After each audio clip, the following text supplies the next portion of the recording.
Meu amigo, minha amiga, sejam bem-vindos ao CFA Play. Hoje vamos falar de vendas online, porque cresceu, gente. Olha, uma pesquisa da Nuvem Shop identificou aí o faturamento de 2,7 bilhões de reais das pequenas e médias empresas, só em 2022. Pois é, você também quer crescer? Então vamos conversar com a nossa convidada de hoje, que vai dar dicas para você, ficar lá no topo em 2023. A nossa convidada é a professora universitária especialista em administração e marketing pela FGV e especialista em planejamento estratégico em marketing pela ESPM, Ana Vecchi. Eu que agradeço o convite, poder estar aqui com vocês, espero poder colaborar com as minhas dicas e as minhas críticas, porque uma vez que a gente se torna consultor de empresas e lá se vão uns 30 anos, vou falar, passa de 30, mas aí eu já estou falando da minha idade. O consultor de empresas e o professor universitário, ele deixa de ser um consumidor comum. Então, as dicas vêm sempre com uma veia um pouco crítica para que a gente possa melhorar os nossos negócios. É isso que a gente quer, Ana. Então vamos falar aí um pouquinho sobre fluxo, né, dos produtos. Ana, a divulgação, por exemplo, nas redes sociais, ela já é suficiente ou precisa equilibrar com outros processos aí? Qual o melhor caminho? As redes sociais, elas aparecem atualmente como a fonte dos milagres, né? Elas geram, efetivamente, elas são canais de venda. Então, elas não são só canais de comunicação, de propaganda, de geração de interesse e conteúdo. Elas são verdadeiros canais de venda. Então, elas são importantes, o posicionamento da marca é muito importante, saber para quem a gente vende, quem é que a gente quer atrair como público, e a quantidade de likes, a quantidade de pessoas que se aborda e que gera interesse, não necessariamente significa que eu tenho o público-alvo específico para o meu negócio e para o produto que eu vendo, produto ou serviço.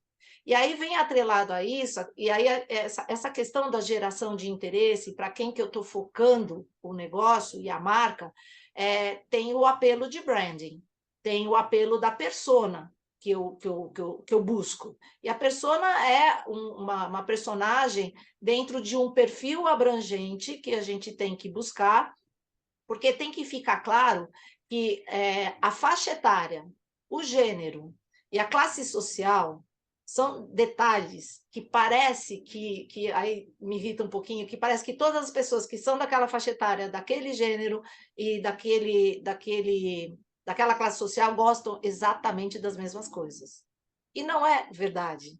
Então, a persona, essa questão da gente abranger mais quem é o nosso público-alvo, não é uma questão de se perder e querer vender para todo mundo, mas ter o interesse, o conhecimento de hábitos de consumo. E toda e qualquer promoção, todo e qualquer conteúdo, todo e qualquer interesse que o empreendedor, o empresário gerar, tem que haver distribuição e entrega e chegar na mão dessas pessoas. Então, eu estou falando de comunicação, de canal de venda, de branding, distribuição, estoque para chegar na mão do consumidor. E não restringe também o público, né, Ana? Agora, não basta também você ter ali o melhor produto, o melhor anúncio, se não chega, né? O cuidado com a Nossa. distribuição, Ana. Como é que a pessoa deve, o empreendedor, né, deve ficar atento, por exemplo, a ter segurança, celeridade? Como que ele deve pensar essas etapas? Então, quais são os canais de venda que ele vai escolher para o consumidor? Então, pode ser o delivery, a gente pode ter as dark kitchens, que são as cozinhas que não tem um ponto de venda que esteja tão exposto, a marca não esteja tão exposta, a gente tem o e-commerce. Então, a geração de interesse, de promoção dos produtos, e aí por promoção eu não estou dizendo que é uma campanha que vai pagar mais barato, é a exposição do produto. Isso tem que chegar na mão do consumidor. Então, a demanda que a empresa gera de interesse, de compra, ela tem que entregar. Então, e aí existem algumas questões que são como a minha loja não tem estoque, mas você vê na minha loja física ou na minha loja no e-commerce, ou seja, no marketplace, eu tenho estes produtos. E aí você compra, eu tenho um custo menor porque eu escolhi não ter um estoque. Você vem na minha loja, você vê, você experimenta, você degusta, e aí eu vou mandar entregar na sua casa. Muito bem. Aí, pelo e-commerce, pelo delivery ou pelo marketplace. A gente escolhe, a gente compra na loja física para chegar em casa, ou a gente compra pelos aplicativos. E aí chega errado. E aí o consumidor não sabe nem como é que faz a devolução, como é que troca, e aí a decepção do chegar errado. Então, pensa quanto que isso aconteceu durante o Natal.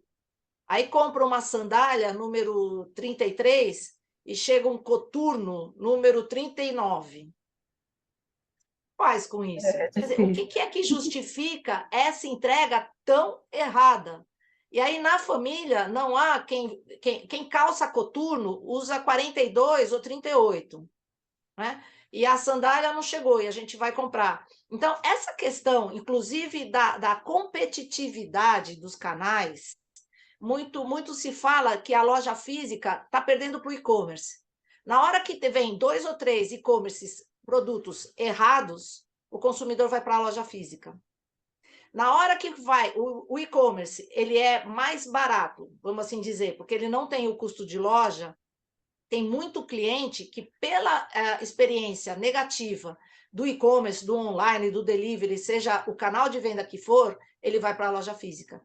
E o atendente ou a vendedora da loja física não pode encarar que já perdeu. E que a gente tem visto muito isso. Porque chega com o celular, está com o site ou a plataforma da loja no online, que é mais barato do que a loja física, e aí já entra perdendo. O que ele vai comprar aqui se ele vai pagar mais caro, não sei o que tal? E não tem ideia que aquela pessoa, inclusive, esteja insatisfeita na experiência online. Então, gerar demanda, gerar interesse, tem que ter o perfeccionismo da entrega, no mínimo. Não há o E, que justifique o erro. e a gente falando em entrega, também tem aí a preocupação com a escolha do modal em que vai ser feita, né, esse envio, né? Isso Sim. interfere também, né, Ana? Na verdade, tudo interfere. Se sair negativo, interfere mais ainda, porque todo mundo conta. Eu estou dando aqui exemplos negativos, porque o modal ele tem que ser eficiente, ele tem que ser eficaz. Então, a escolha faz parte de um planejamento estratégico. Como é que eu vou escolher o modal? Como é que eu vou escolher o canal de distribuição? Como é que eu vou escolher a comunicação que eu vou fazer? Então, tudo exige um planejamento estratégico, análise de custos, análise da estrutura, a demanda que eu vou gerar, tudo interfere neste processo.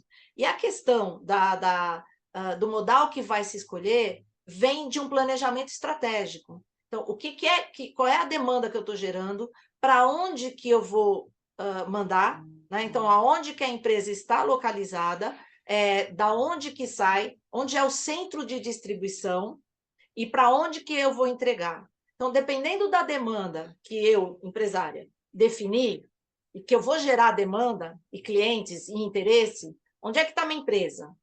Da onde saem os produtos? Onde é que é o centro de distribuição? E qual é o custo disso? Dependendo do que for, eu posso escolher o modal rodoviário. Agora, se eu tenho um produto que é perecível, rodoviário em que tipo de veículo? Qual é a estrutura que eu preciso desse veículo para entregar algo que seja perecível? É igual entregar acessórios e produtos e vestuário? Não. Então, isso interfere em termos de tempo, de custo e do impacto da entrega. Eu posso entregar algo que chegou e atrapalhou a validade e as condições Anvisa e que eu não posso vender. O custo, se for um modal aéreo, quanto custa o produto? Quanto custa esse transporte aéreo? Quanto custa estar no bagageiro de um avião para vender para determinada região. Paga essa conta? Se pagar, ok. Eu preciso desse modal? Sim. Não pode ser outro? Não. Então, quanto é que custa? Para onde que eu vou gerar demanda? Qual é o CMV, o custo da mercadoria vendida? E aí, tudo parte de um planejamento estratégico e de planilhas, números. E aí eu vou importar. Então, vai vir, da onde vier, containers. Qual é a quantidade? Então, quanto mais quantidade, e eu não posso abrir mão da qualidade para o consumidor, né? Quanto que isso custa? Aí custa mais barato, mas pode também custar... E a questão de vem quantos containers e vem de navio e quanto tempo, e tudo que vem de fora, né, do continente asiático é muito mais barato.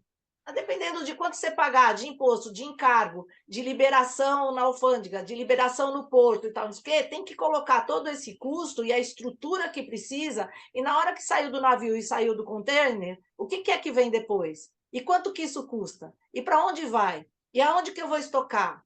Então, interfere totalmente, porque não é tudo que vem do continente asiático e dentro de containers é mais barato. E se ficar preso? Né? E se ficar por uma condição não do seu produto ou do seu container? Mas e se não desembaraçar, né? No porto, na alfândega, por questão de terceiros? E qual é a antecedência que eu tenho que comprar?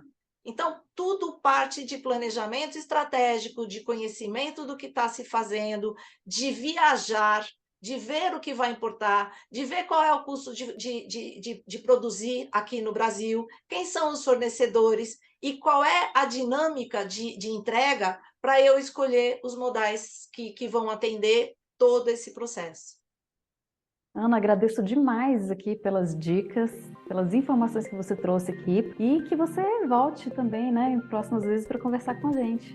Eu espero que você me convide de novo, porque fica parecendo que eu sou o cavaleiro do apocalipse, né? Porque eu mostro tudo que está envolvido e que, assim, é mais fácil a gente falar só do que é fácil, é bom, é prazeroso e que vai ter sucesso. Mas para ter sucesso, efetivamente, a gente tem que pensar em todos esses aspectos. Eu que agradeço esse convite. E você gostou das dicas que a nossa consultora, professora universitária e especialista em administração e marketing pela FGV e em planejamento estratégico pela ISPM, Ana Weck, trouxe?